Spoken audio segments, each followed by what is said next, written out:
Bom dia para todos. Bom dia. Um prazer enorme estar hoje aqui na presença dos companheiros deste salão, do outro salão e daqueles que se encontram pela internet hoje para a nossa atividade dessa manhã. Hoje nós vamos trabalhar sobre um assunto que está muito em voga nos dias atuais, em função dos conflitos que a gente tem vivido nesta época, uma vez que nós iremos conversar um pouco sobre a questão da depressão. Esse termo é um termo novo, essa palavra é uma palavra nova, a gente não usava isso no passado. É uma terminologia recente, chamar esse tipo de situação de depressão. No passado, ela tinha outras nomenclaturas e rotulá-la como melancolia era uma das formas bastante presentes no tempo passado. Quem aqui gosta de literatura deve lembrar que no período do romantismo brasileiro, nós tivemos uma geração, a segunda geração do romantismo, formada por Álvares de Azevedo, Fagundes Varela, a segunda geração romântica, que era uma geração marcada pela depressão, pela melancolia, chamava-se na época de mal do século, mas eles nem imaginavam o quanto seria mais gravosa nos séculos que se seguissem ao século XIX. Os poetas desse período possuíam uma tristeza profunda, uma dor infinita dentro de suas almas. E não somente eles, mas a gente observa no curso da história uma quantidade significativa de pessoas que já teriam tido esse tipo de experiência, ou seja, viver episódios, momentos ou uma existência inteira dentro do chamado quadro depressivo. Mais modernamente, a nomenclatura utilizada é chamada de depressão. E ela está inserida na classe dos chamados transtornos de humor. São 8 as situações, as classes de transtornos neuróticos que a gente tem. E aí tem transtorno de ansiedade, transtorno de humor, transtorno obsessivo, tem transtornos químicos, tem transtornos de estresse, tem os transtornos disruptivos, tem os alimentares, tem os sexuais. Então, são 8 classes diferentes de transtornos. E a depressão ela está categorizada entre os transtornos da classe dos transtornos de humor. Dentro dos transtornos de humor, nós temos 2 grandes transtornos. Uma é a depressão, ou transtorno unipolar. Unipolar porque a pessoa só tem um polo. E tem o transtorno bipolar, que também está dentro dessa mesma classe dos transtornos de humor. Transtorno bipolar é o transtorno em que a pessoa oscila entre a euforia e a depressão. Ela promove essas oscilações de humor, então ela é bipolar. Uma hora ela está depressiva, na outra hora ela está eufórica. Depois ela volta para a depressão, volta para a euforia. No transtorno de humor do tipo depressão, nós temos apenas um polo. A pessoa fica na depressão e ela não sai desse polo para uma outra condição. E aí a gente vai observar, dentro daquilo que a literatura que trata desse assunto nos apresenta, que ela tem, na verdade, 3 graus básicos de ocorrência. Existe a depressão leve, a moderada e a profunda. A depressão leve é aquela na qual a gente leva a nossa vida. A gente toca a nossa existência. A gente vai levando.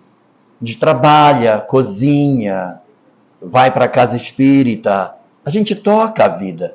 Mas existe um peso dentro dos nossos corações. Existe uma tristeza dentro de nós que parece que nunca passa. A gente é muito sensível, chora com facilidade, às vezes chora sem saber por quê. Você está cozinhando, a lágrima começa a descer. Nossa, meu Deus, o que é isso? Então, você experimenta esse fenômeno que é o chamado fenômeno da depressão leve. Ele, embora ele gere esses dissabores, esses momentos tristes, nos quais, às vezes, quando você deita para dormir, a lágrima também desce, você tem episódio de tristeza, porque você vai acumulando uma série de situações e, de repente, você eclode num momento de muita dor, mas esse tipo de circunstância, ele não chega a afetar efetivamente a nossa vida no sentido social, no sentido familiar. A gente toca a vida, chamada depressão leve. As pessoas às vezes passam a existência inteira em depressão leve, não procuram um terapeuta, não procuram nenhum tipo de recurso e às vezes consegue até sozinho se desembaraçar, consegue sozinho encontrar a chamada, entre aspas, cura, né, para o processo da depressão. É possível, num processo de depressão leve, você encontrar instrumentos na vida que você saia desse fenômeno.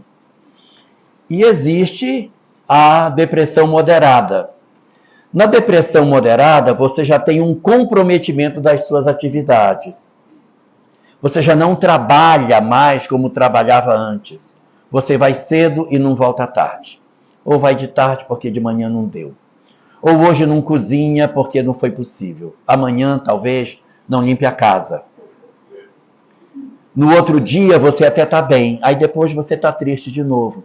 Então, já existe um comprometimento da vida social. Você já não leva aquilo sem que aquilo deixe sequelas no seu dia a dia.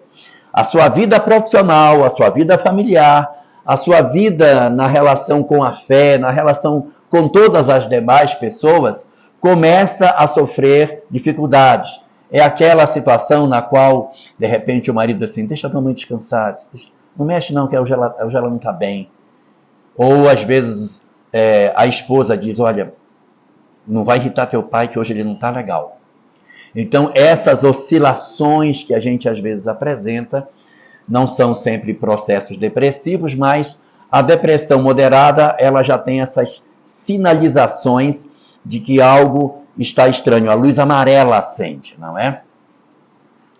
E aí, é sempre interessante que a gente busque um terapeuta.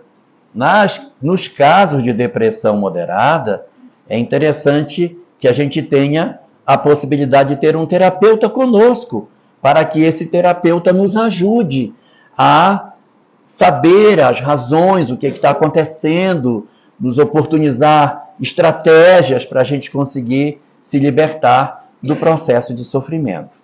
Então, nessas condições, um terapeuta é uma boa medida. E, às vezes, um psiquiatra também. Por quê? Porque, às vezes, a gente precisa de uma medicação, por um tempo, pelo menos, para que a gente consiga se equilibrar. Então, é muito importante que a gente trabalhe a presença de um psiquiatra nas circunstâncias da depressão moderada. Tem vezes que o terapeuta consegue, mas tem vezes que o terapeuta sozinho não consegue nos colocar numa posição de mais equilíbrio. Então, ele precisa de uma medicação. E como o psicólogo não pode receitar, tem que encaminhar para o médico, que aí ele entra com a medicação vai fazer efeito, vai facilitar com que você se equilibre, o terapeuta vai trabalhar com melhor eficiência e, dentro dessa perspectiva, ele vai ter mais sucesso em conseguir reorganizar a pessoa com o uso da medicação, que, de preferência, não deve ser permanente.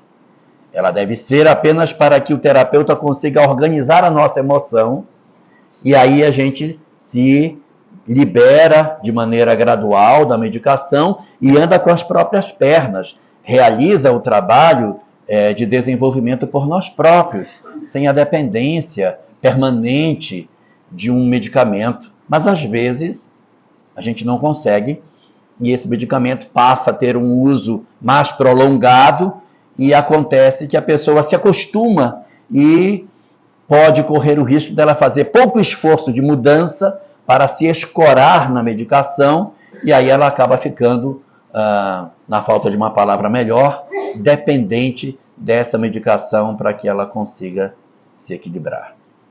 Mas essa é a depressão moderada. Existe um grau ainda terceiro, que é a depressão profunda. Eu acho assim interessante como as pessoas têm o hábito de dizer assim: fulano está numa depressão profunda, mas não está. Porque depressão profunda é profunda. Às vezes a pessoa está numa depressão moderada, porque ela não está conseguindo se comunicar de maneira eficiente, não está conseguindo se relacionar de maneira satisfatória com o seu público, com as pessoas, no trabalho que ela tem. Às vezes ela é uma pessoa que atende público e ela precisa se comunicar, não está conseguindo. Em casa, com os familiares, ela não consegue. Na casa espírita, ela não consegue. Ela está perdendo o poder de comunicação.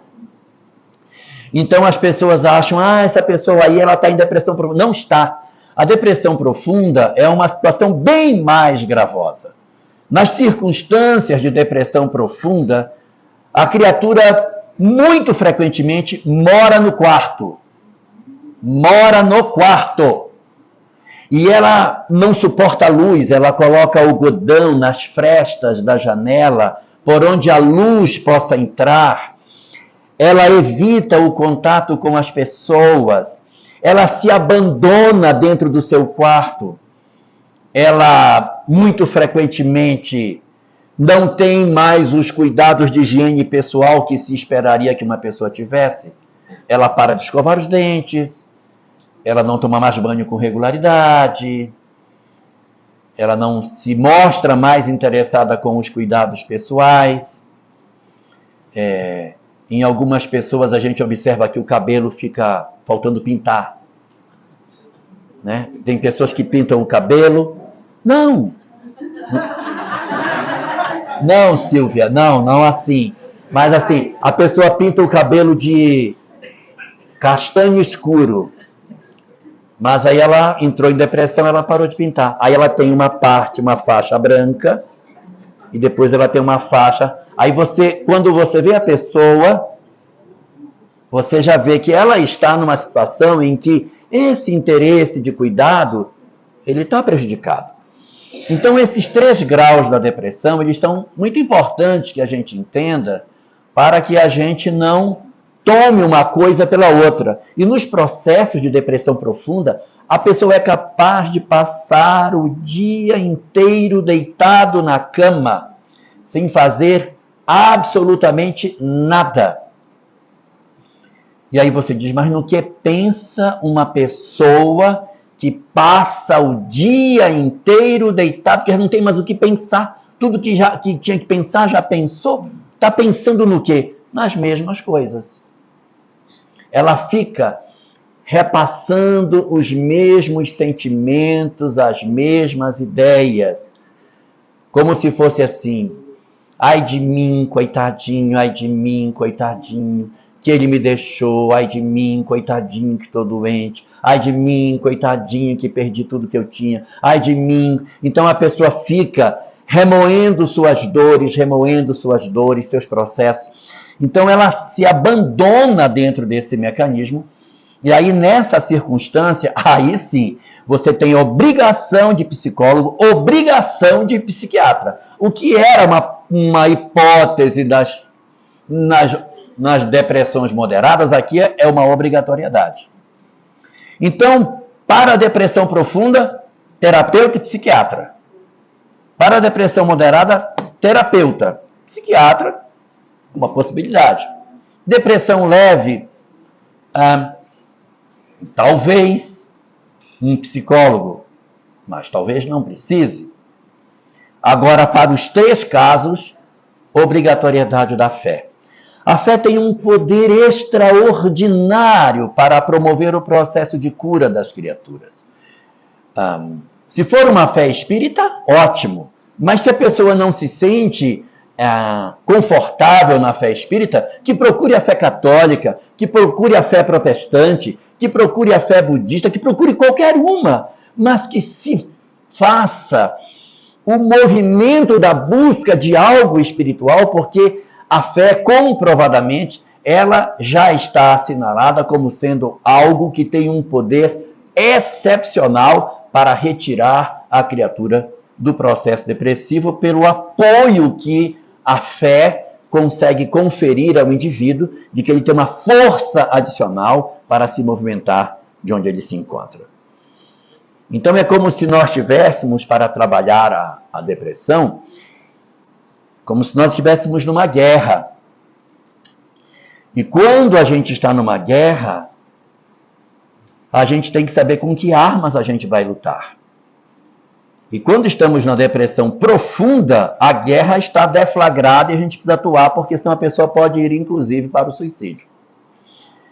Então, nas circunstâncias da guerra, a gente não escolhe a arma que usa. A gente vai com exército, marinha e aeronáutica para a guerra. Ninguém vai só com uma força.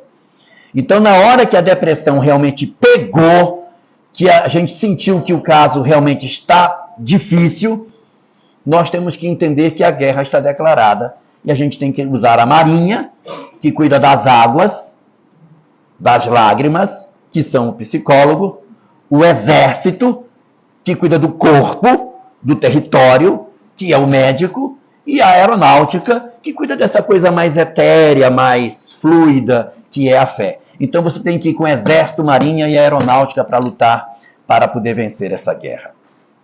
E nesse sentido, muitas pessoas confundem tristeza com depressão. E não é parecido. Não é parecido. Nós temos tristeza, todo mundo tem tristeza, uai. Você bate o carro, vai querer chegar em casa, bati o carro! Não tem como, não tem como. Você fica triste, você perdeu um emprego, você experimentou uma separação. Então é lógico que você se entristece, você chora, no dia seguinte está com o rosto inchado. Mas isso não determina que você está num processo depressivo. O processo depressivo ele se estabelece na medida em que essa tristeza se prolonga por um tempo grande e a pessoa não dá sinais de que ela está saindo dessa tristeza. E aqui, se vocês bem perceberam, eu não citei o luto entre as causas de tristeza. Porque o luto, compreensivelmente, ele pode nos gerar situações de depressão.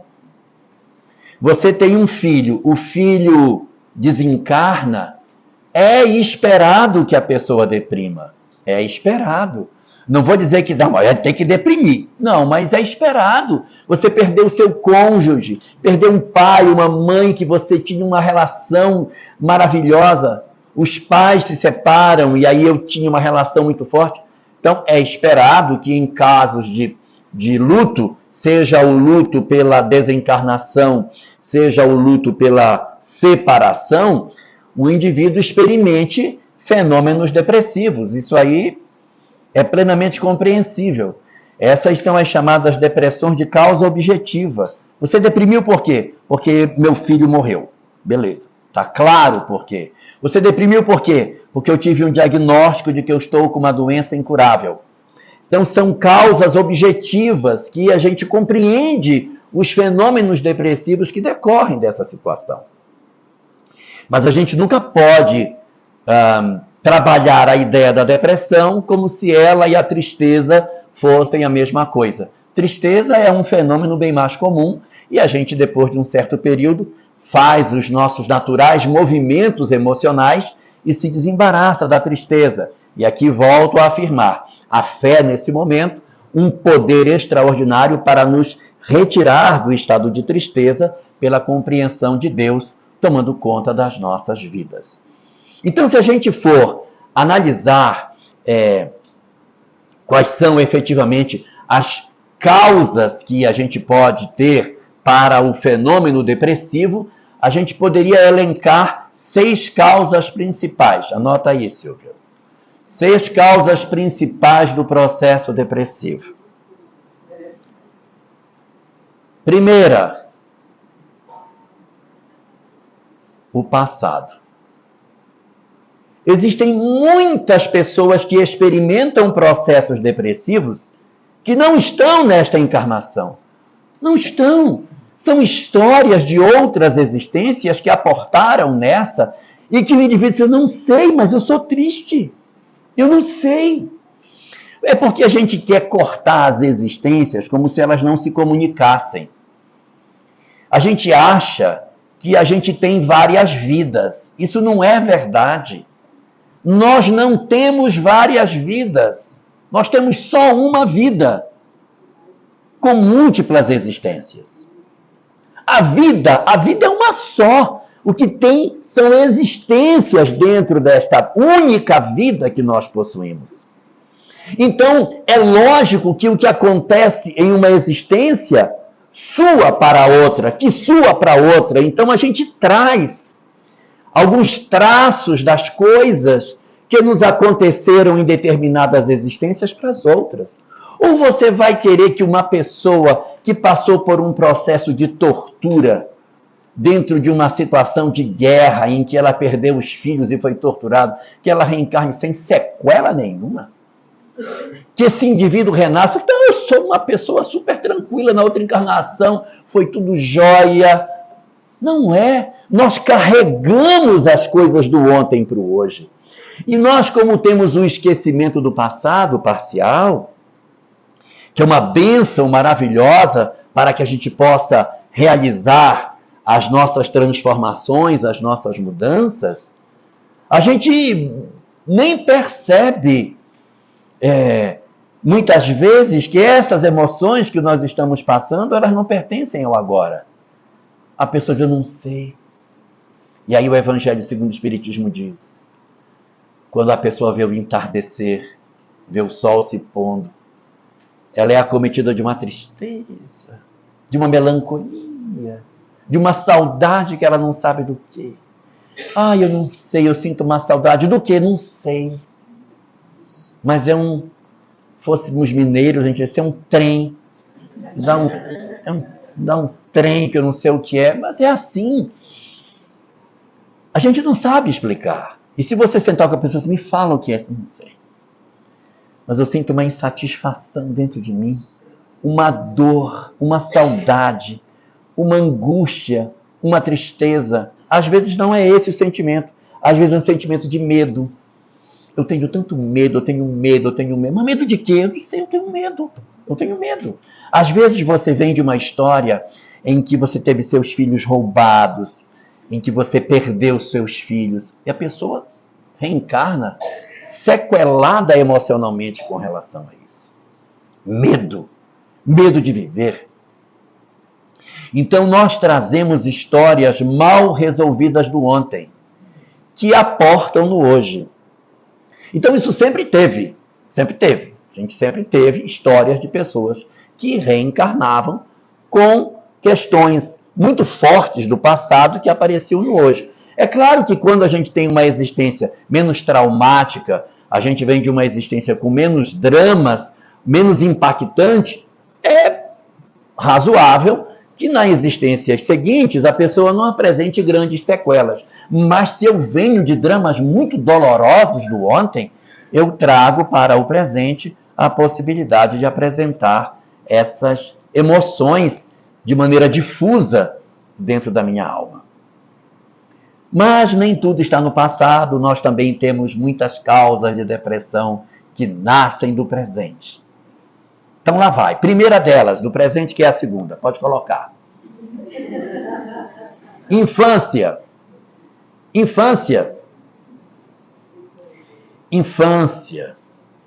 A pessoa passa por processos dolorosos da infância. A pessoa tem abandono de pai, abandono de mãe. Não aconteceu nada, foi adotado rapidinho. Vá ver. O espírito é consciente. Quando a gente faz regressão de memória, que leva a pessoa para a vida intrauterina, o indivíduo relata das discussões de pai e mãe, fala do ambiente doméstico. Mas ele não tinha nem nascido. E o que é mais gravoso, os psicólogos, na regressão de memória, retornam a pessoa para um tempo assim, agora você tem 1 mês de gestação. Como é que está a sua mãe?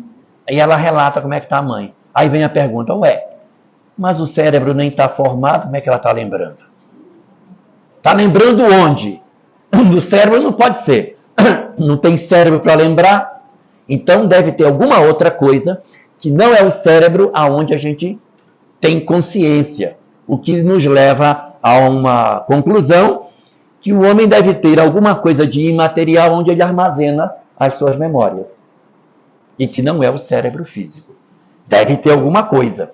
É a conclusão que a psicologia transpessoal chega na medida em que as regressões de memória fazem esse tipo de movimento, ou quando vão para outras existências. Aí é que confirma mesmo que realmente a gente tem algo de imaterial dentro de nós. Mas a infância, gente, infância marca muito.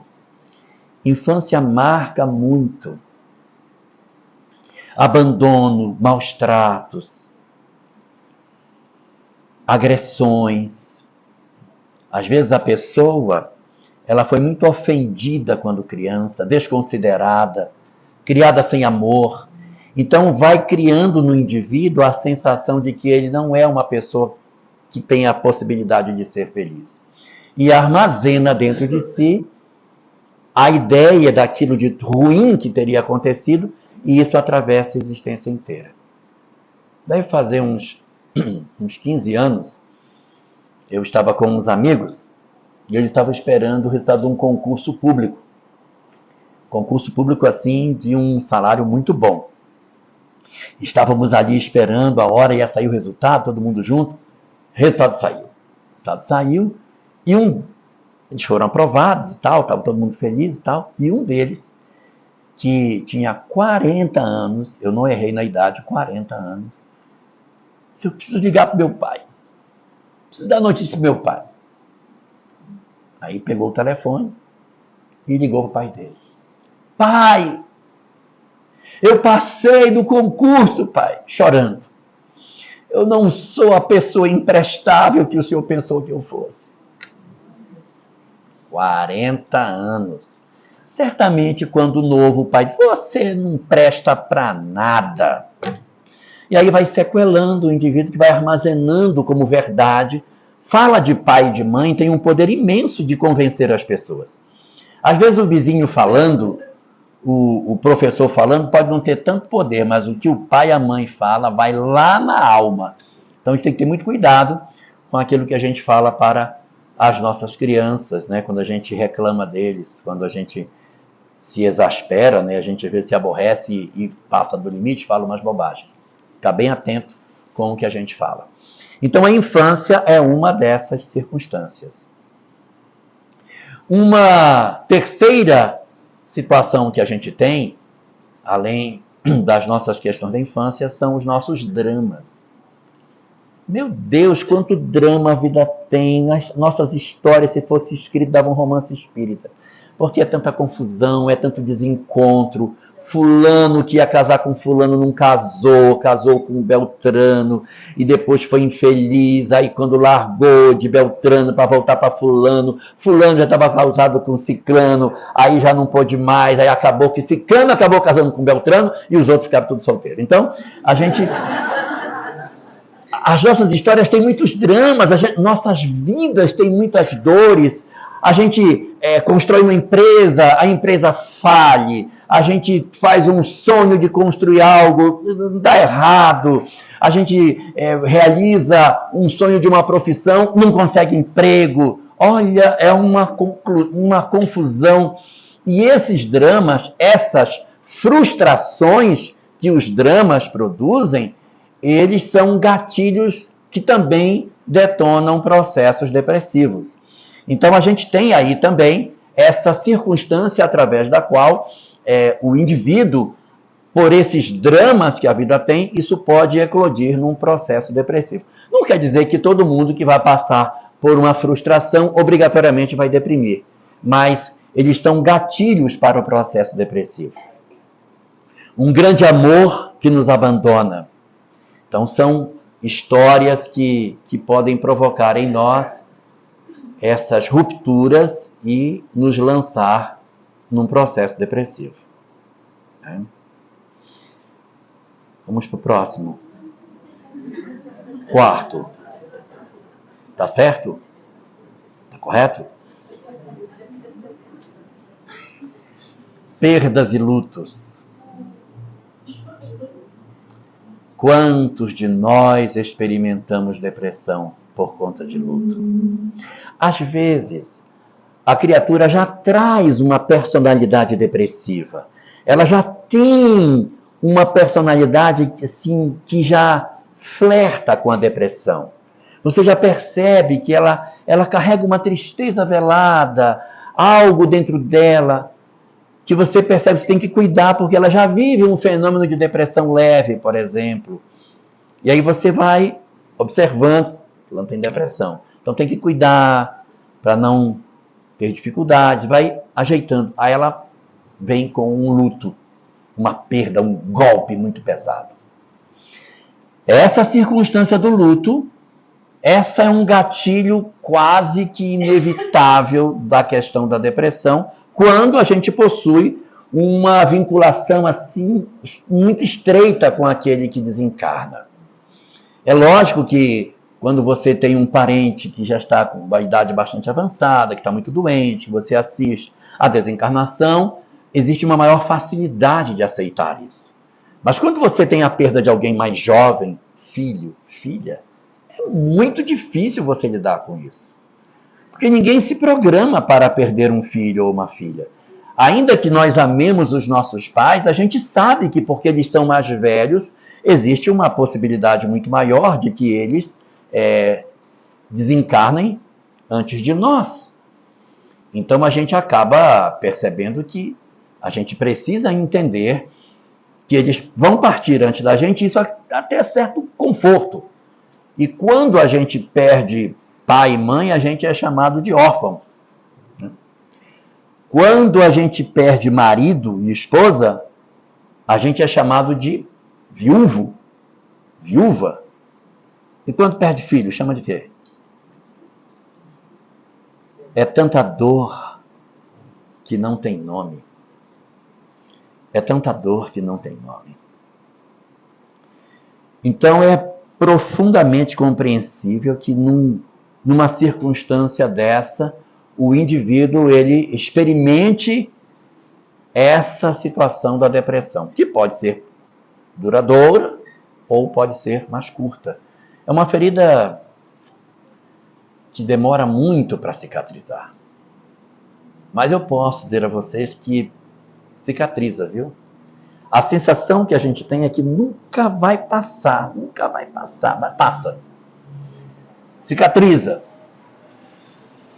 E como toda ferida que cicatriza, deixa uma marca. Ela não é uma ferida que quando fecha é como se fosse uma ferida na gengiva, que gengiva é aquilo que você corta e quando cicatriza não deixa marca nenhuma. Não. O luto, nessas circunstâncias, dessas histórias que arrancam um pedaço da nossa alma, vai demorar para cicatrizar. No Natal, Dia das Mães, aniversário das pessoas, é como se batesse na sua ferida, ela abre de novo, sangra, dói, mas ela vai devagarinho fechando, e quando ela fecha, a cicatriz fica.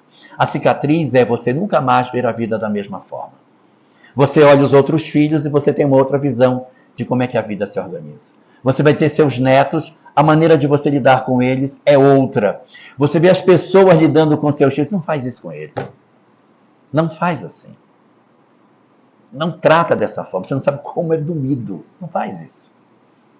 E a gente aprende a desenvolver ainda mais, fica mais agudo o nosso sentimento de maternidade e de paternidade com uma experiência desse tipo, que é traumática, mas ela acaba deixando em nós alguns aprendizados. Então a perda é mais uma dessas situações. Quinta, doenças. Não é doença simples. Fulano pegou aí um resfriado. Não vai. Mas quando você se defronta com uma doença que, de repente, é uma doença incurável, ou uma doença que, além de ser incurável, te dá uma perspectiva de existência curta, olha, você pegou uma doença e você tem 6 meses de vida. Então a pessoa tem que ter muita estrutura para que ela consiga lidar com isso e conduzir o resto da existência dela com qualidade. Até porque os médicos, às vezes, se enganam, né? Dá um período de vida e a pessoa até ultrapassa essas margens. Às vezes não. Às vezes eles dão um prazo e esse prazo acaba se cumprindo. Mas é preciso muita estrutura emocional para você lidar com isso. Tanto que nos hospitais existe um trabalho feito por psicólogos que é para trabalhar as pessoas nessa circunstância, para o apoio das pessoas que vão receber uma notícia desse tipo. Às vezes uma pessoa sofreu um acidente de moto, perdeu a perna. O psicólogo vai lá, porque é um luto, a perda da perna é um luto, né? Então, às vezes, a doença que a pessoa vai atravessar, assim, olha, você vai ter que retirar o baço por conta do acidente, e aí o psicólogo vai ter que estar junto com a pessoa para orientar como vai ser a vida dela daqui para frente, sem o baço, os cuidados que ela vai ter que ter. Você vai perder um rim, vai estar com uma tuberculose que afetou o pulmão, vai ter que tirar um pulmão. Então, quando você passa por uma história desse tipo, é compreensível que a pessoa experimente uma situação de luto. Você está com um mioma muito grande, vai ter que retirar o útero, você tem 25 anos, não vai poder mais engravidar. Então, você lidar com a esterilidade é uma coisa muito amarga. Um câncer de mama, que você vai ter que tirar uma mama, vai ter que fazer uma mastectomia.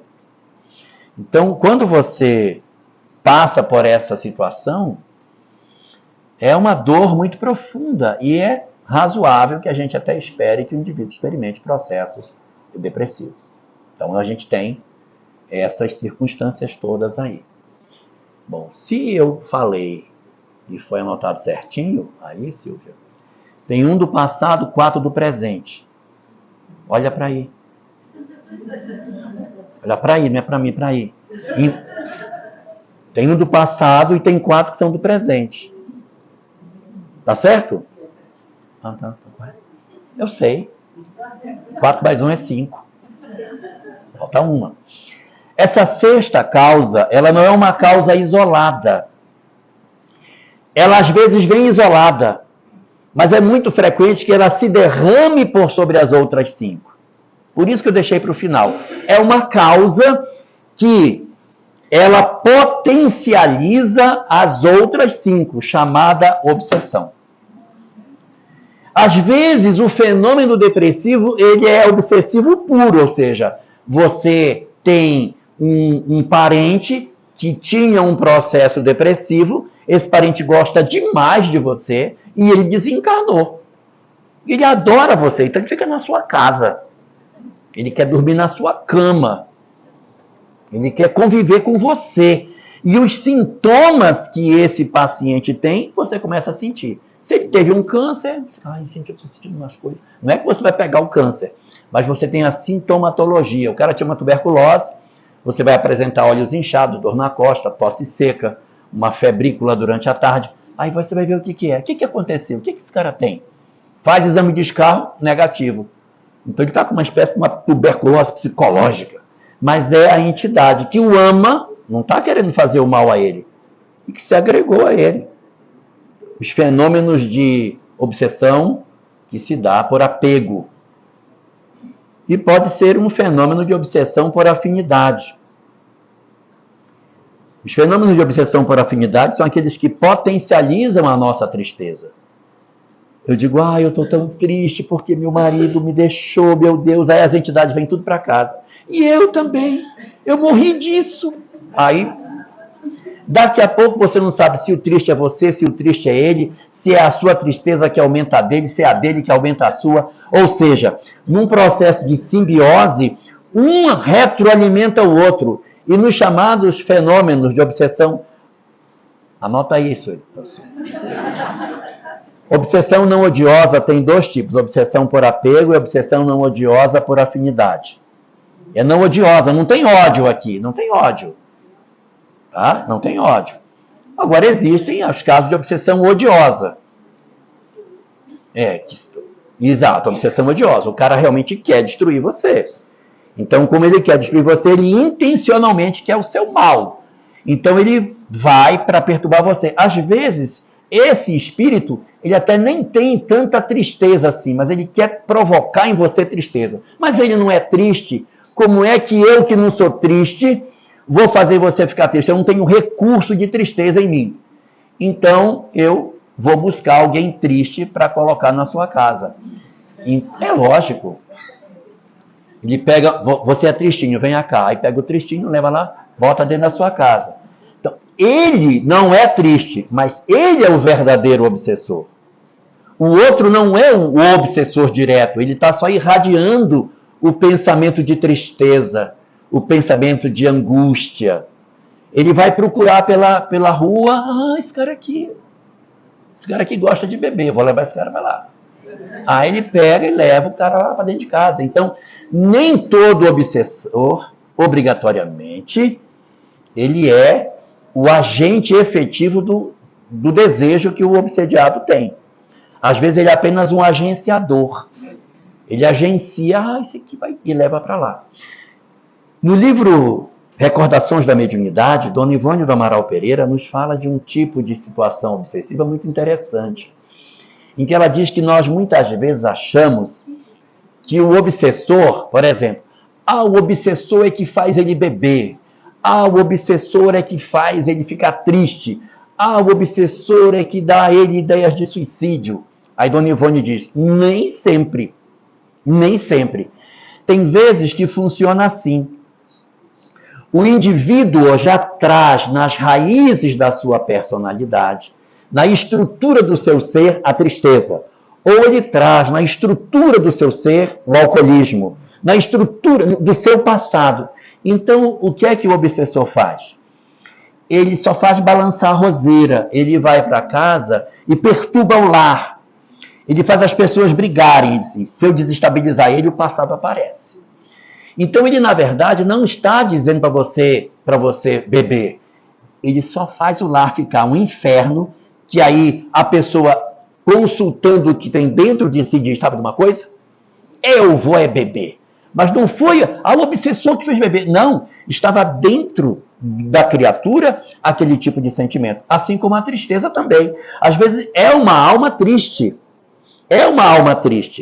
Mas ele desorganizando o presente, o passado eclode. E a pessoa, então, vai exumar um passado triste que ela tem e se torna triste porque ela tem uma personalidade lá atrás, vitimada pela questão da tristeza.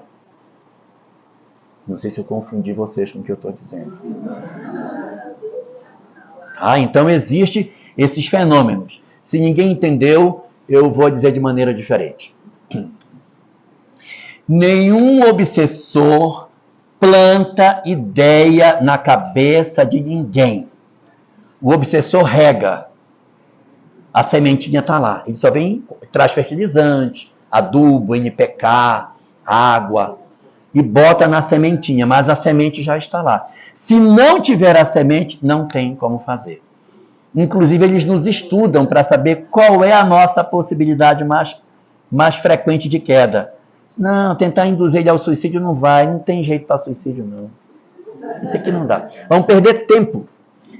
Aí, então vamos fazer o seguinte, vamos colocar esse cara para beber. Não, tá bem para beber. Não, ele não tem histórico de bebida. Fazer o quê? Manda a sogra fazer uma visita para ele de um mês e tal.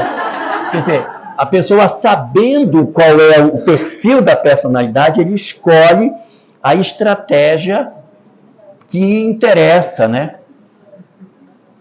Mas nem toda sogra é ruim não, tá? Eu considero a sogra da minha mulher uma pessoa espetacular.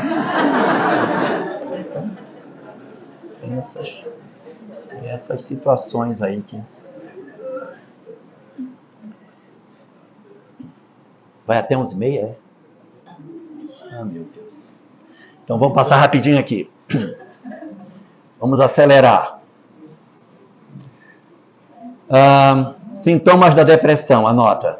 Para que a gente saiba se está depressivo ou não. Quem marcar a cartela inteira não precisa gritar bingo. Oi? Vamos lá. Vamos anotar. Primeiro, Instabilidade emocional. Oscila de humor com muita facilidade. Nós estamos atrasados, eu vou passar direto. Segundo, adoece com facilidade, principalmente doenças inflamatórias. Por quê? Porque o sistema imunológico também deprime. Ao deprimir, o sistema imunológico deprime. Então, a resposta imunológica do organismo é mais lenta. Uma inflamação que a gente rapidamente debelaria, não debela. Aí a pessoa fica doente. Aí está gripado, no outro dia está com um problema de dor de ouvido, no outro dia está com não sei o quê. Aí minha filha, vai na manicure para você ver se você... Aí vai na manicure, a manicure arranca um bife do canto do dedo. Aí joga acetona em cima para ver se dá uma aliviada. A pessoa chega em casa, aquele dedo que não deveria inflamar, fica enorme. Então, a depressão ela tem uma tendência de nos facilitar inflamações. Por quê? Por causa da resposta imunológica que fica prejudicada. É impressionante, mas até o sistema imunológico nosso altera quando você está em situações de depressão. Número 3. Medo. Medo de sair de casa, medo de viver, medo de ir para a rua, medo de se relacionar com os outros, medo de vender, medo de comprar, medo de ter medo, tem tudo, tem medo o tempo todo. 4. Alimentação. Um fastio, uma falta de apetite, uma tristeza, uma coisa assim. Não quero comer. Come, minha filha. Quero não. Tô bem. Não come. A pessoa para de se alimentar. Se estiver comendo demais, já é outra conversa. Mas a depressão, a pessoa perde o apetite. Número 5. Sono. Ou tem sono demais, ou tem sono de menos. Passa a noite inteira acordada. Podia pegar um emprego de guarda noturno, né? Seria maravilhoso. Mas ou não dorme, ou dorme demais. Às vezes dorme picadinho, dorme 2 horas, acorda, aí vai na geladeira, come uma coisa, volta, deita, aí levanta de novo, vai ver se o cachorro está bem, volta, deita, dorme, aí acorda, passa a madrugada, parece um vigia noturno tomando conta da residência. Quando soma com medo, então, aí vai checar todas as portas que estão trancadas. Aí já é outro transtorno obsessivo compulsivo. Confere as portas várias vezes durante a noite. Já vi, mas vou ver de novo, vai que alguém abriu, né? Então, eu disse o 3º, 4º, disse o 5º, o 6º. O 6º. A minha vida não tem mais jeito. Para mim não tem mais conserto, a minha vida está uma desgraça, não tem mais como consertar. Essa sensação de desesperança de que para mim não tem mais saída também é um dos sintomas da depressão. Essa tristeza de que eu não encontro a porta de saída. 7. Desejo de fuga. Fuga da realidade. Aí o cara foge para beber, foge para a droga. As pessoas que estão envolvidas com a drogadição, muitas vezes são depressivas. Ela se esconde na droga como estratégia para a depressão. A gente diz assim, eu tenho uma filha depressiva e tenho um filho drogado. Você tem 2 filhos depressivos. Só que um correu para dentro e um correu para fora. Mas a busca da droga é exatamente uma estratégia para anestesiar a dor que eu tenho. O álcool ou a droga ilícita, todas elas são formas de você tentar compensar isso. 8. Perda da libido. Desinteresse de parceiros, de tudo. Não quero ver ninguém, não quero ninguém. Não quero saber de ninguém. E o 9º desses sintomas que a gente tem é a sensação de que a felicidade não foi feita para nós. Felicidade não é para mim. É o 9º sintoma. Anotou o 9? A felicidade não é para mim. Então, esses sintomas são os que, de certa maneira, sintetizam a ideia daquilo que a depressão possa ser. Agora, tem uma coisa que surpreende muito a gente, né? Por que fala-se tanto de depressão hoje, se ela sempre existiu? É porque está piorando. Está pior hoje. Os níveis de depressão que a gente tem hoje, a gente nunca teve no passado. Nós estamos vivendo uma verdadeira epidemia de depressivos no planeta. Algumas estatísticas falam de 300 milhões de pessoas no mundo depressivas. Outras dão números maiores do que esses, de pessoas em processo depressivo. Né? Alguns chegam... Porque se fala de 300 milhões de pessoas, ia dar mais ou menos uns 4% de depressivos do mundo. O Brasil tem 5,2%, tá? O Brasil tem mais depressivo que a média mundial. E a gente vem assim, se questionando, por que motivo que a depressão tem crescido tanto nos últimos tempos? O que tem provocado o aumento da depressão na nossa sociedade? São 5 fatores. Anota aí. 5 fatores. Primeiro fator, alteração social, mudanças sociais. A nossa sociedade dos últimos 50 anos mudou demais, gente. É que vocês estão tudo muito novinhos, vocês não sabem, mas não era assim. Não era desse jeito. Menino pequeno comprava pão. A gente comprava pão, ia sozinho para a escola. Você ia para a escola sozinho? Ia para a escola sozinho. A gente ia para a escola só, a gente andava só. A gente tinha 8 anos, meu filho vai comprar. Vai comprar pão, vai no supermercado. A gente fazia a compra. Levava o dinheirinho na mão, fazia as compras. Claro que não trazia o rancho, mas vai comprar uma lata de óleo para mim. Aí o meninozinho ia lá e comprava. Hoje você não manda o menino de 8 anos para comprar. Você não manda. Você não manda o menino para a escola. Meu filho vá para a escola, depois pegue seu ônibus, ou então venha a pé. Não manda. A grande pergunta é, por que a gente não manda mais? A gente não manda porque a sociedade mudou. O que nos faz não mandar chama-se medo. Nós temos medo. Porque a sociedade ficou violenta. A sociedade ficou diferente. Nós temos desconfiança de que a criança vai sair, alguém vai sequestrar, vai matar, vai roubar, vai violentar, que vai enganar, o carro vai atropelar, o menino vai morrer, o menino vai se perder, o menino vai tudo, menos voltar. Então a gente criou uma sociedade neurótica. A gente leva, o filho já está com 18 ou não, eu levo você na porta da escola. E eu venho te buscar. Não pegue ônibus, eu venho buscar você. Então a gente cria todo mundo dentro de uma espécie de uma campânula. Mas por que a gente faz isso? Não é porque a gente quer, é porque a droga tomou conta da nossa sociedade. No passado, vocês não sabem porque vocês são novos, mas assim, quando uma pessoa entrava na casa de alguém para roubar, ela entrava para roubar porque ela queria vender o produto do roubo para comer.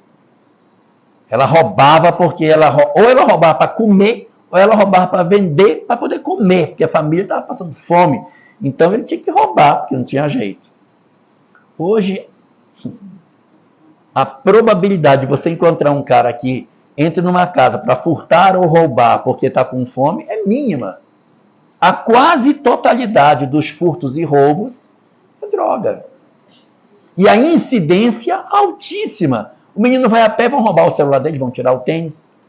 Pode ainda dar um tiro no menino, matar o garoto, então deixa que eu te levo. Então a gente vive numa sociedade profundamente diferente, cheia de condomínios fechados, todo mundo protegido de cerca elétrica, ninguém sai, ninguém como... Você pode ver, se está numa parada de ônibus, uma pessoa chega assim, com licença, eu queria pedir uma informação, você segura a bolsa assim? Pois não, pode falar. Por quê?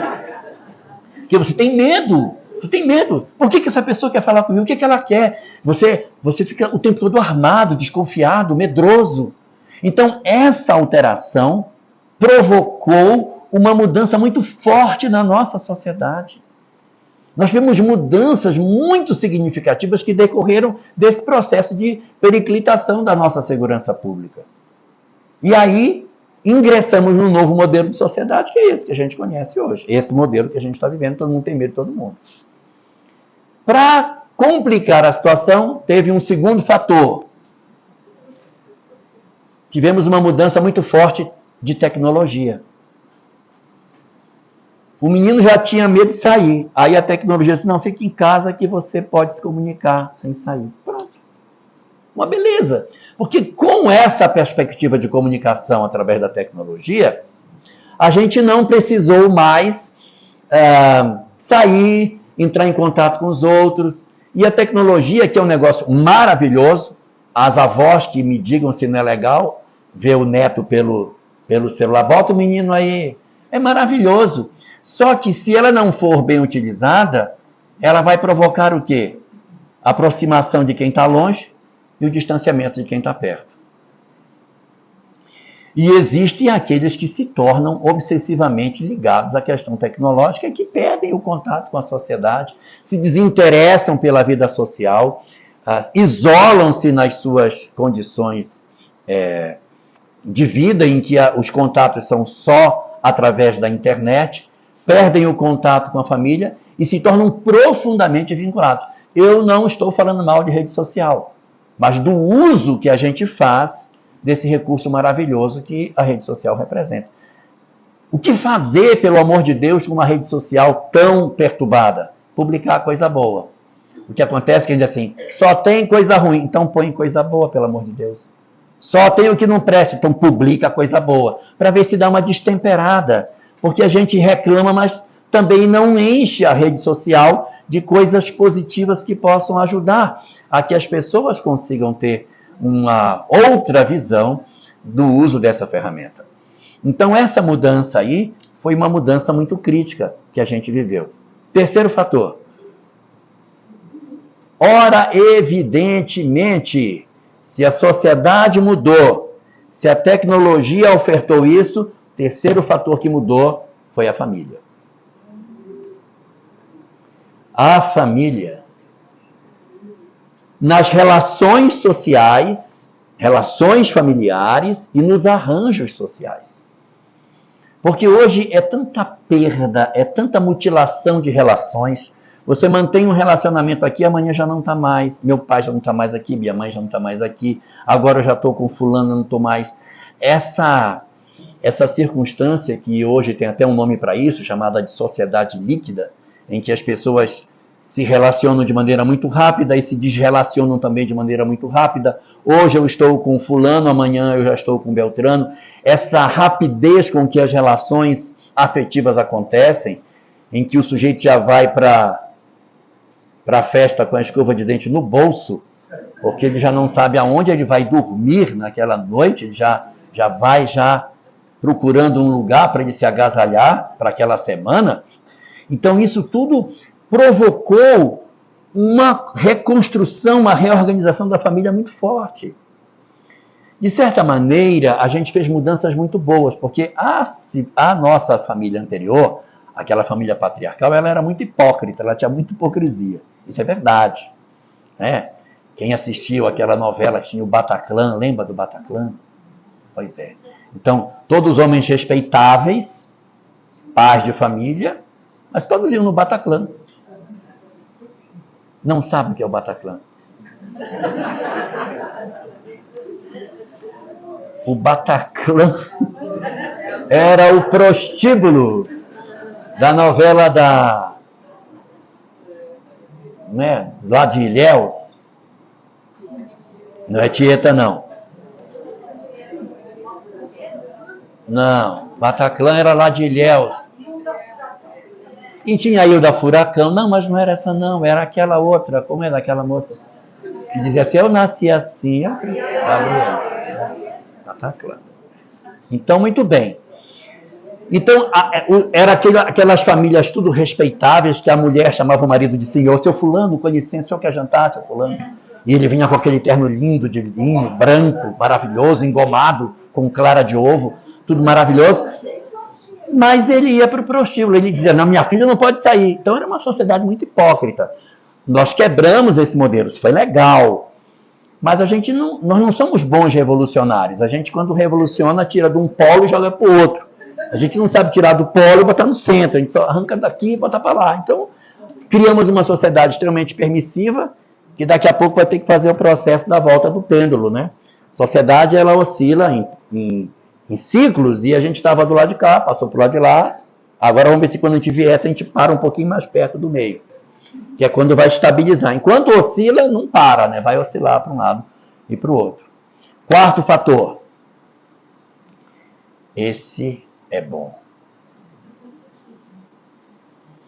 A ausência de Deus. Nossa sociedade está profundamente apunhalada pela descrença. Profundamente destruída nas suas crenças. Desde o final do século XVIII, início do século XIX, há um movimento orquestrado de desconstrução dos valores espirituais, promovido pela ciência, aliançado com a filosofia. E por quê? Porque durante mais de 1000 anos a religião perseguiu as duas, então agora está recebendo o troco. Então a ciência odeia a religião, a filosofia odeia a religião. E o que eles puderem fazer para esmagar o pensamento religioso, eles vão fazer. O equívoco é que estava realmente aqui no fanatismo religioso, e eles poderiam ter colocado no centro, mas eles saíram do fanatismo para o ateísmo. Aí foi o erro. Porque poderia ter saído do fanatismo para a espiritualidade. Porque sem religião a gente vive, gente. Qualquer um pode viver sem religião. Mas sem espiritualidade não vive. Está aí o resultado da sociedade que a gente tem. Essa é a sociedade sem Deus. Dá uma olhada como é que ela fica. As pessoas não têm perspectivas. Elas não têm possibilidade de ter suporte para as coisas. Porque sabe o que acontece, Nazareno? Nós sempre tivemos na nossa vida esses problemas de depressão, sempre teve problema do passado, sempre teve trauma de infância, sempre teve dramas, sempre teve perdas, sempre teve doença, sempre teve obsessão. Aquelas 6 causas, elas estão o tempo todo. Sempre tivemos. Só que nós tínhamos tudo isso, mas tínhamos uma escora, a fé. O que aconteceu no século XIX? O pessoal veio e arrancou o arrimo da sociedade. Então hoje o cara passa por um problema, ele não tem estrutura, porque ele não tem uma fortaleza de espírito. Se vocês bem lembrarem, quando a gente passava por dificuldade no passado, as pessoas diziam assim, tá ruim, mas vai melhorar, porque Deus tá vendo. Deus vai cuidar de nós. Experimente ver se a geração do atual momento que vivemos, se ela diz, tá ruim, mas Deus está vendo e vai nos dar força para passar. Ele diz, está ruim, vai ficar pior. Vai ficar pior. Olha, anota isso, Eli. Não, o que eu vou falar agora. Quando a gente perde a fé, a gente perde 3 coisas juntas. Primeira coisa que a gente perde quando perde a fé, perde a esperança. Fica sem esperança o dia de amanhã. Pergunte para quem não acredita em Deus como vão ser os dias de amanhã. São horríveis. E vai logo desenhar o Mad Max para você. O que vai acontecer é isso. Segunda coisa que perde, segurança. A pessoa tem medo de viver, tem medo da vida, tem medo porque não tem aquele suporte da fé. Não, está ruim, mas Deus vai me guiar. E a terceira coisa que perde, se não tem Deus, não tem regra.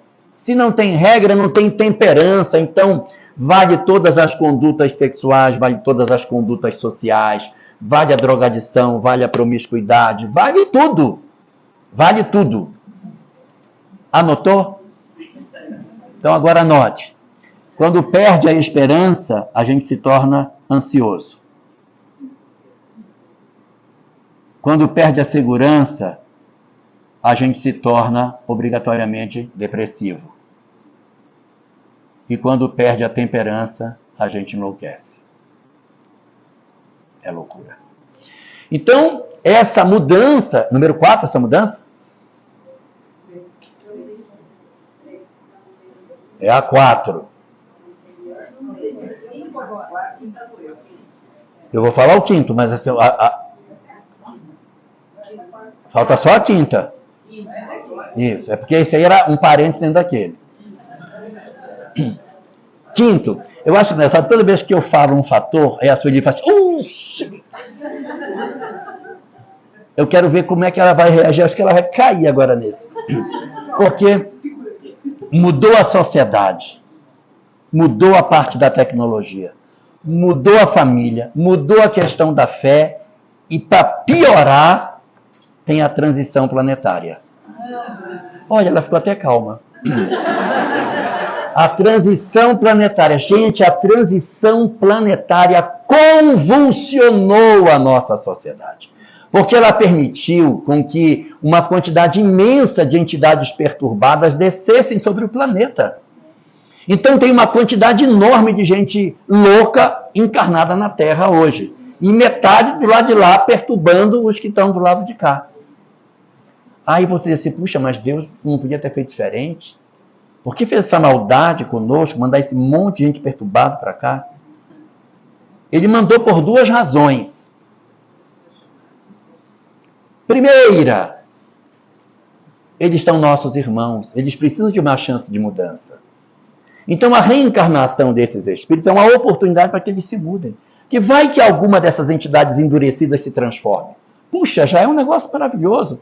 E já que temos uma janela em que essas encarnações podem acontecer, e após a transição planetária não vai ser mais tão fácil que essas entidades aqui apareçam, então tem que aproveitar a janela. E essas entidades, elas vinham a conta gota. Agora não, abriu a porteira, vem tudo de uma vez. Porque, é porque vocês são novos. Mas não era assim no passado? Não era assim. Não era assim, não. Hoje está tudo ao contrário. O que era certo virou errado. O que era errado virou certo. Então, a janela que a gente tem de encarnação, ela está estreita. E tem muita gente perturbada. Então, tem que pegar esse pessoal e encarnar num intervalo de tempo curto. Então, tem muita gente aqui. E eles são, anota isso, eles são de 4 situações diferentes. Anote. Os materialistas, que querem propor a todo custo o gozo das coisas materiais, o prazer das coisas materiais. Segundo, os que têm interesse no poder. No poder. Ele não quer dinheiro, eu quero é mandar em gente. Não vou mandar nos outros, quero mandar. Quero oprimir, eu gosto. Então, tem uns que não respeitam o meio ambiente, querem dinheiro, querem ficar vivendo luxuosamente, querem ter o carro mais bonito, o marido mais bonito, o corpo mais bonito, viajar, encher o Facebook de viagem. Quando não tem dinheiro para viajar, vai para frente da van, bate uma foto. Então, mas esse é o primeiro grupo. O segundo grupo quer poder. Ele quer poder, quer mandar. Esse é o segundo grupo. O terceiro grupo são os desequilibrados sexualmente. Os desequilíbrios da sexualidade. E o quarto grupo são o grupo dos intolerantes. Intolerância religiosa, eu odeio quem pensa diferente de mim. O Brasil experimentou até intolerância política, vê se pode um negócio desse. Então, é intolerância, eu não aceito você pensar como eu não gosto de você. E aqui eu quero mandar um recado para quem tem esse tipo de problema. Existe um mecanismo na lei de causa e efeito chamado inversão social expiatória, em que quando você odeia muito um grupo social, você renasce no outro grupo social oposto. Atenção, quem é furacão e odeia coxar. Atenção, pode nascer numa família contrária. Então tem que torcer pelo menos uma vez pelo outro time para não correr o risco de nascer do outro lado, tá bom? Então,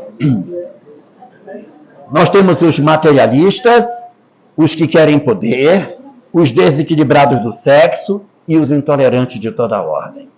Essa galera está toda aqui. Aí você vai dizer, puxa, mas é uma maldade conosco a gente renascer num cenário tão perturbado, com tanta loucura em torno de nós? Pois é. A segunda razão é porque, além de eles virem por eles vêm por nós. Para que a gente prove se nós somos verdadeiramente bons. Porque é muito fácil ser bom aonde só tem o bem. Eu quero ver você ser bom com todas as portas abertas. Porque antes, as portas abertas eram poucas. Então a gente só tinha algumas portas para passar. Eu quero ver com todas as portas abertas, se você diz, não, eu quero passar por aquela porta ali que é estreitinha. É nessa que eu quero passar. E o que vai acontecer é que uma boa parte de nós vai escolher o caminho largo. Se vocês não perceberam, quando Jesus conta, ele diz que o caminho largo não tem porta. Assim, entrai pela porta estreita, isso tem porta. Porque largo e espaçoso é o caminho não tem porta. Caminho conduz o homem à perdição. Isso está tudo aberto. Se eu for realmente bom, se eu verdadeiramente entendi, o mal não me seduz. Se o mal me seduz, é porque eu também tenho semente de perturbação dentro de mim. Sabe? E aí a gente diz assim, mas é tão complicado, é tanto assédio, tanta coisa. Aí a gente lembraria aqui as palavras do Espírito de Verdade, no capítulo 20 do Evangelho segundo o Espiritismo, quando diz: só os lobos caem nas armadilhas feitas para lobos. A gente só vai cair se for lobo também. E tem duas formas de cair. Anota a sua edição, duas formas de cair. Uma forma de cair. Vem essas ideologias loucas, digo, então eu gostei disso. Eu vou junto. E eu me jogo de cabeça, digo, isso aí está correto. E aí eu mostro a minha fragilidade do ponto de vista espiritual, porque eu me sinto atraído pelo materialismo, me sinto atraído pelo poder, me sinto atraído pela promiscuidade, me sinto atraído pela intolerância. Mas tem um segundo modo de agir que também demonstra a nossa incapacidade, que é quando a gente odeia esse pessoal e diz assim, para essa turma só tem um jeito, tem que matar tudinho. Então, quando a gente cai nesse pensamento de que esse pessoal só matando, eu também demonstro a minha imaturidade espiritual. Mas vai demorar. Se não matar, vai demorar. Mas Deus não está com pressa. Deus não está com pressa. Não está com pressa. E assim, a chamada transição planetária, ela não acontece toda ao mesmo tempo, não. É indivíduo a indivíduo. Então, tem gente aqui que já está vivendo em regeneração. A pessoa que entende que tem que conviver, perdoar, compreender, se espiritualizar, já é mundo de regeneração para ela. Porque mundo de regeneração não é mundo superior. É apenas um mundo semelhante ao nosso, onde os ideais da criatura estão alterados. Ou seja, o hardware é o mesmo, só o que muda é o software, é o sistema operacional da pessoa que opera diferente. Mas é o mesmo corpo, então nós não podemos dizer assim, mas para entrar em regeneração... Não é assim, é um por um. Cada um que se transforma, o planeta vai devagarinho mudando para a regeneração. Então aí a gente tem essas condições aí de problemas que a nossa sociedade apresenta. Tá certo? Ok? Dos intolerantes. Tá tranquilo? Então a nossa transição planetária está trazendo muita complicação para nós. Muito problema. Como o nosso tempo já está acabando, eu vou deixar aqui 14 conselhos para quem tem...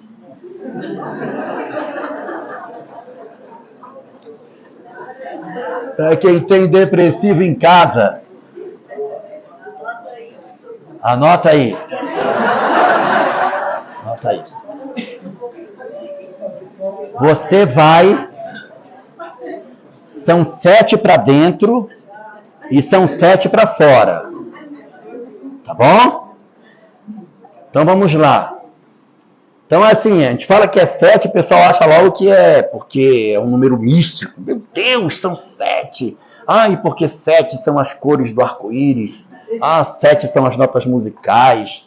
7 são os dias da semana. 7 são os buracos da cabeça. 7 são... Meu Deus, 7 são as Horcruxes do Harry Potter. Não, não é por isso. É porque passou de 6 e não chegou a 8. Então é 7. Tá? São 7. Então vamos lá. 7 conselhos. Primeiro, não desvalorize a pessoa que está com depressão em casa. Não ignore. Não faça de maneira que... Isso é bobagem. Isso aí ela está fazendo chamar atenção. Não desvalorize, que piora, tá? E a pessoa grava e pode precisar de um acompanhamento ainda mais severo. Então, não desvalorize. Não desvalorizar. Segundo, não supervalorizar. Ficar o tempo todo cuidando da pessoa, porque ela cria um condicionamento mental que é o seguinte: quer dizer que eu doente, minha mãe fica comigo aqui, então não vou ficar bom, porque se eu ficar bom eu perco a atenção. Então a pessoa acaba utilizando dessa circunstância para não melhorar e acabar tendo sempre a atenção excessiva. Então a gente nem desconsidera, como também não supervaloriza. Número 3. Não fique cativo dentro do quarto da pessoa. Que esse também é um problema. Você chega da rua do trabalho, abre a porta do quarto, lá está a menina lá dentro de novo. Minha filha, o que foi que houve? Aí você entra no quarto. Aí você deita na cama junto com ela. E aí, para tentar dar apoio, você fica ali. Aí, marido desatendido, os outros filhos desatendidos, pai e mãe desatendidos, casa desatendido, tudo desatendido, porque você está ali com aquela pessoa. Então você, na tentativa de salvar um, perde os outros. A gente deve entrar, mas deve saber sair. Tem que saber sair. A gente chega da rua, dá um oi, entra se for o caso, mas aí vai para a quarta situação. Tem que tirar o ser humano do quarto. Tem que tirar lá de dentro. Como que a gente tira a pessoa de lá de dentro? A gente tira a pessoa de lá de dentro oferecendo uma tarefa para ela. Então a gente tem que oferecer tarefa. Que número é esse que você botou? Esse é o quarto? Muito bem. Oferecer tarefa para a pessoa. Só que essas tarefas não podem ser feitas pela pessoa sozinha, porque ela não faz. Se você disser assim, olha, são 8 horas da manhã, eu vou para o meu trabalho, você dá banho no cachorro, lava a área, prepara o almoço, tá? E lava essa roupa, estende, e quando eu chegar eu quero encontrar isso pronto. Pode esquecer. Não vai fazer nada. Nada. Então a gente não dá tarefa para depressivo para fazer sozinho. Então a gente tira a pessoa do quarto e faz o quê? Tarefas acompanhadas com ela. Próximo. As tarefas têm que ser acompanhadas. Então é assim. Fica no quarto um pouquinho, diz, minha filha, eu vou fazer um bolo. Vem comigo. Bate as claras enquanto eu vou fazendo o bolo. Eu vou lavar a louça. Eu vou lavando, você vai enxugando. Eu vou ter que arrumar a casa. Me ajuda, pega a vassoura, a gente vai conversando. Você tem que fazer a pessoa se mexer. Então, tem que promover esse tipo de movimentação. Sexto, você não reduz a pessoa a uma dimensão só como depressivo. A vizinha chega e diz, isso aqui é a minha filha, Nice. Depressiva ela. Pra que isso? Não apresente sua filha para ninguém como depressiva. Ninguém precisa saber. Você não precisa estar rotulando, porque a gente rotula as pessoas. A gente não deve rotular. Se você tiver que falar que ela é depressiva, escolha para quem falar e não precisa estar na frente dela. Ela é uma depressão horrível, mas vai ficar boa. Né, minha filha? Vai ficar boa. Minha filha vai... Não. Trate com naturalidade. É uma doença, como qualquer outra, e você vai, essa aqui é minha filha e tal. Não precisa dizer que é depressiva, nem tomou banho hoje, não precisa isso. Você mostra a pessoa, minha filha, muito prazer e tal. Não tem que estar dando essa carteirada em tudo que é lugar que chega dizendo que ela é depressiva. E o último, sétimo e último, dos para dentro. Sétimo e último, prestar muita atenção no comportamento da pessoa. Por quê? Porque quando o indivíduo que é depressivo, ele agrava, ele dá sinais. Eu já até comentei desses sinais antes. Ele para de se cuidar. Então você, quando sair para trabalhar, você olha a roupa que o ser humano está. Quando você voltar, você olha se a roupa é a mesma. Se a roupa for a mesma, certamente não tomou banho. Está em crise, tá? Não tomou banho. Aí você dá aquele abraço, vê se está azedinho, né? Então tomar cuidado Tomar cuidado com esse tipo de circunstância em que a pessoa para de trocar de roupa, para de escovar os dentes, para de pentear o cabelo está todo desgrenhado, com aquela cara.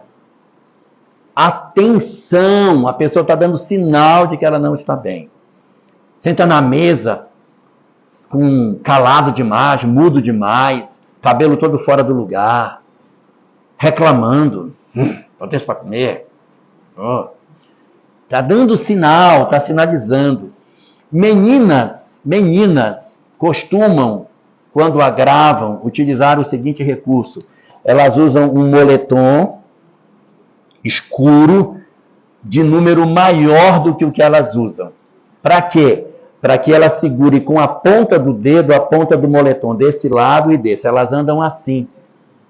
Na escola, da hora do intervalo, elas estão desse jeito, com esse moletom escuro no canto, assim, escondida, e elas não entram em contato com as pessoas. Por que elas fazem isso? Porque muitas vezes, não é sempre, tem automutilação. Então ela se mutila, e para que o sangue não apareça, o moletom é escuro. E para que não suba e apareça, ela segura com a ponta do dedo aqui. Então, se você tiver alguém que começa a andar muito dentro de casa, com moletom escuro, segurando a pontinha, não é para se desesperar. Meu Deus, você está se cortando! E vai piorar. Você tem que ter tranquilidade. Ninguém faz o que acha errado. Se ela se cortou, porque ela acha que é o que tem que fazer. Mas, filha, vem cá, vamos conversar. E aí, tem que entrar com medicação para ajudar, tem que ajudar. Tá bom? Não se desespere. O nosso tempo acabou, vou passar os 7 só para poder... O tempo acabou, mas eu vou falar os 7. Ciência. Para terminar, os 7 para fora, esse é rápido. Os 7 outros conselhos agora para fora. 1. Procure um terapeuta. 2. Veja a necessidade de um psiquiatra. Psiquiatra não é médico de doido. Psiquiatra é médico para não ficar doido. Tá? 3. Procure uma fé. Difícil. Então, exercício, já que não tem fé, vai para a opção alternativa. Trabalho assistencial. Bote o ser humano no trabalho assistencial da casa espírita. Vá fazer sopa, vá distribuir agasalho. Porque parece que não é nada, mas esse negócio é impressionante como altera o humor. Porque ele promove a descarga de uma substância chamada ocitocina, o hormônio da felicidade. E quando você ajuda, faz as coisas pelo outro, nossa, dá um bem-estar danado na pessoa e ela consegue até sair desses estados e fazer conexão com as entidades que nos protegem. Então, se você está com dificuldade, não vou no centro espírita de jeito nenhum, leva no trabalho assistencial. Mas ele também não vai, porque o trabalho assistencial na casa espírita eu tenho horror do centro espírita. Então, muito bem. 5ª alternativa. Ingresse num trabalho de cidadania. Procure uma ONG que toma conta de cachorro, que toma conta de gato, que não tem nada a ver com religião, porque muitos deles vêm de uma sociedade absurdamente materialista e é avesso a tudo aquilo que é espiritual. Então, vamos cuidar de gato, já que é assim, vamos cuidar de cachorro, vamos fazer uma ONG para limpar a praia, para arborizar a cidade. Alguma coisa, sei lá, que a gente possa fazer, algo desse tipo. 6º, exercício físico. Dopamina, serotonina, noradrenalina, melatonina, são 4 neurotransmissores importantíssimos que a gente vai trabalhar com exercício físico. Faz a caridade, trabalha a ocitocina. Faz exercício físico, resolve esses 4. Dopamina, serotonina, noradrenalina e a parte da melatonina, que é para regular o sono. Pega sol, regular sono. 7º e último. Meditação. Yoga. Tai Chi Chuan. Já viram o povo do Tai Chi Chuan? Que vai com aquela mão assim. E a pessoa fica dizendo, bora, estica logo o braço, né? Mas o objetivo é esse. O objetivo é ser devagarinho, que é exatamente para domar essa ansiedade. Então, os movimentos leves, serenos, para desacelerar a pessoa. Então, nesse sétimo aí está o yoga, está a meditação, massagem ayurvédica, e se imaginar que puder colocar aí, que é um outro neurotransmissor chamado GABA. Chama GABA. Esse neurotransmissor também é muito importante para restaurar o nosso equilíbrio como um todo, tá bom? Então, gente, basicamente é isso. Nosso tempo acabou. Então, quero agradecer aí a presença de todos e muito obrigado.